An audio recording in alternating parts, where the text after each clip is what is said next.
Olá pessoal, agora finalmente Magno Malta vai falar ao vivo aqui, vamos acompanhar os questionamentos dele, vou passar aqui para Quero cumprimentá-la, meus respeitos por estar hoje aqui nessa sessão conosco, uma sessão importante, ímpar, significativa para a história do Brasil, para a história do nosso país.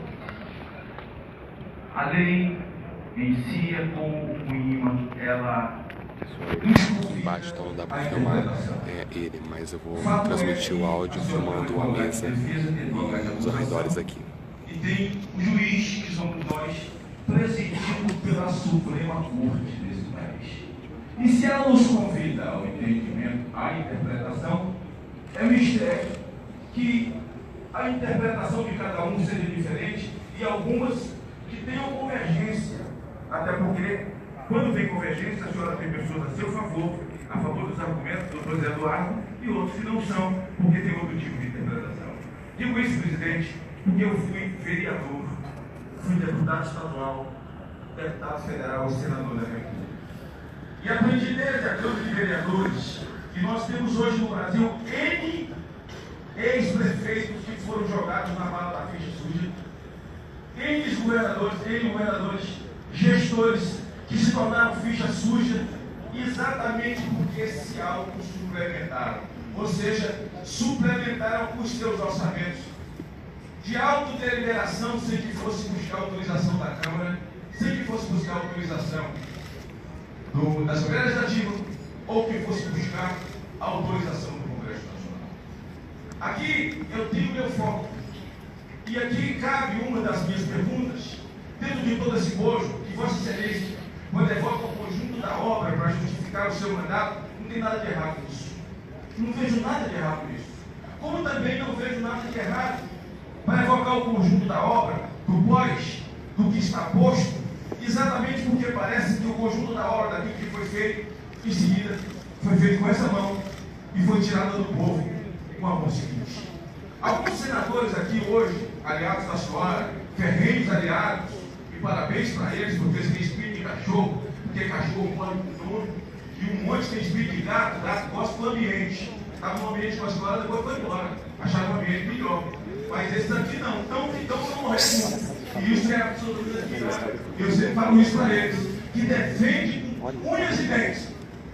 Quando a Câmara absorveu o pedido de impeachment, eles se arvoraram a fazer discurso dizendo, não, ela pedalou mesmo, mas foi para pagar o Bolsa Família, para pagar a minha casa aqui. Inclusive, eu tenho um discurso aqui do ex-presidente Lula em São Paulo, falando a mesma coisa. Dilma fez pedalada, mas foi para pagar minha casa, minha vida, foi para pagar Bolsa Família. E aí, quando os números chegaram para Bolsa Família desse tamanhozinho, para minha casa, minha vida desse tamanhozinho, e um tamanhozão desse para o BNDES, exatamente quando a senhora diz, eu respeito todos os países, é bom mesmo respeitar, mas esse buraco do BNDES, parte dele, foi para contemplar os colegas, amigos da América Latina. A minha pergunta a Vossa Excelência é o seguinte, por que o PL5? De número 5. Porque ele veio exatamente para poder resolver um problema. Um problema que esses prefeitos, coitados, que foram caçados pela justiça, não tiveram. Mas o PMDB, que hoje é tão criticado, eu não sou PMDB, nem sou PSDB, sou um homem absolutamente independente, esticaram a lei para que pudesse caber 1 ano e 4 meses de pedalada. Eu pergunto a senhora o seguinte, esses senadores estavam desinformados? Desinformados estavam os marqueteiros da campanha da senhora, porque o que a senhora falou do processo eleitoral, o que a senhora disse com tanta veemência, que não ia subir juro, que não ia faltar comida, a sua veemência no processo eleitoral, a senhora tem respaldo para isso, lhe deram respaldo para isso. E a senhora é uma mulher muito inteligente, preparada e tinha conhecimento, mas a senhora falou isso no processo eleitoral. Agora eu pergunto, quem mentiu no processo eleitoral? Foram os marqueteiros? Foram os que permitiram as informações? A senhora não tinha as informações, e eu pergunto uma pureza d'alma, uma pergunta que o Brasil todo quer ouvir, até porque, tecnicamente, fazer contorcionismo jurídico, todos os advogados que aqui estão, senadores fazem, outros senadores da base fazem, outros senadores que não são da base fazem também, cada qual faz a sua jiboia jurídica para poder chegar onde ele quer. A minha pergunta é o seguinte, a senhora mentiu no processo eleitoral? Pois não. Agora vamos ouvir a resposta da bandida. Vai falar sobre qualquer outra coisa, só isso. Fala mais. E eu, ao responder o senador Aécio Neves, respondi a sua questão. Eu não menti no processo eleitoral. O senhor não pode querer é que só nós antecipássemos o tamanho da crise que vinha pela frente. Ninguém sabia, senador, que nós teríamos uma queda de mais de $40 neste processo que inicia em outubro, senador, durante a eleição, mas que significa intenso, senador, no início de 2020. Nós não controlamos, senador, nem nós, nem ninguém controla a política do Banco Central americano, nem do governo americano. O Trump não sabia que nós teríamos uma das maiores desvalorizações do real. Nós, que o mercado temia que isso podia acontecer, mas não na proporção como ocorreu. E tantas outras explicações que eu poderia dar ao senhor.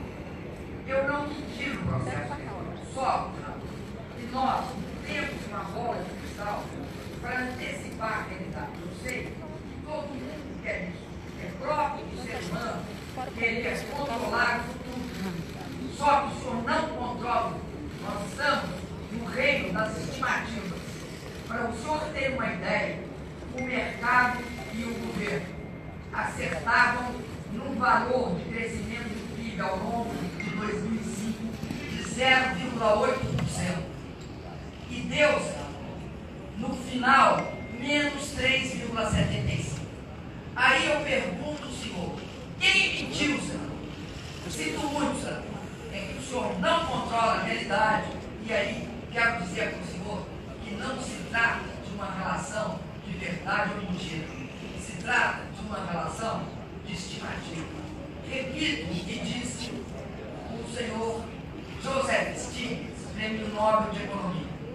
A crise no Brasil, a crise econômica, está precificada desde o momento que há maior queda, maior debate econômico dos países desenvolvidos. O que se tratava era de saber qual era o tamanho dela. E que não era esperado, senador, era uma crise política dessas dimensões que o Brasil enfrentou. Que país do mundo, senador, por conta da crise, teve um processo de crítica baseado em 3 decretos suplementares e, senador, baseado em subsídios e subvenções à agricultura, que aumentam a demanda e não reduzem, do ponto de vista macroeconômico. Que país aonde que a crise que afeta os Estados Unidos derruba algum presidente da República, o mesmo acontecendo nos demais países? Então, o que eu digo é o seguinte, não é uma questão que a gente pode tratar de forma a tornar a questão mentira ou verdade. Trata-se do seguinte, da responsabilidade dos diferentes poderes do país de enfrentar uma crise quando ela inicia e começa em dimensões que ninguém sabe aonde vão parar. E isso, senador, vale para aquele momento, vale para ontem, no ano de 2015, e vale para hoje. Vale para hoje. Se não se souber enfrentar a crise de forma a buscar uma saída para ela, o que se vai conseguir é só aprofundá-la cada vez mais. Além disso, eu quero explicar porque o PSDB, eu, senador, acredito que o grande instrumento de execução fiscal no Brasil é a lei orçamentária. A lei orçamentária, ela não é incondicional, nem tampouco a LOA é incondicional. O que a LOA faz é estabelecer as condições em que a autorização legislativa vai ocorrer. E ela estabelece o decreto de suplementação. O decreto de suplementação. Ela faz isso, né? O que acontece? aí tem o contingenciamento. O contingenciamento impede que haja um aumento da despesa provocada o aumento da despesa provocada pela abertura dos créditos. Pois bem, aí vem o que é o PLN. É que, justamente, essa crise que se acelerava, essa crise que era profunda, essa crise que começa caindo de 0,8 positivo para 1,5 negativo na metade do futuro, ninguém tinha controle da queda da arrecadação. Nem nós, nem ninguém. E aí, senador, o que nós propusemos? Nós constatamos que era necessário mudar a meta. E aí fizemos o quê? Diminuímos o esforço fiscal, porque não íamos conseguir entregar. O que acontece com esse tipo de acusação que me fazem? É indevida. Porque até então, ninguém, nem o Congresso, nem o TCU disse que não podia fazer o que nós fizemos. A consequência mais grave do que acontece é o que vocês viram acontecer. Sabem dos 170 milhões? Na verdade, no nosso cálculo seria 120. Por que votam 170 milhões? Porque ninguém, diante dessa política de criminalizar decreto, lei, sabe o que fazem, senador? Afrouxa. E aí, o que fizeram? Afrouxaram os números, ampliaram o valor. Sinto muito, mas fizeram isso. Por que, senador? Sabe por quê? Porque se criminaliza, a reação vai ser afrouxar o câmbio. E aí, explodem. Aí sim, explodem tanto a dívida quanto a meta. Aí explodem. Por quê? Porque a reação é essa. A reação diante do fato. É crime fazer isso, é crime fazer aquilo. Não era assim antes, agora virou crime. A reação, senhor, é uma meta de 170 bilhões superestimada. É essa a reação. E é isso que aconteceu no Brasil e vem acontecendo. E isso sim. Não foi nada disso que tem.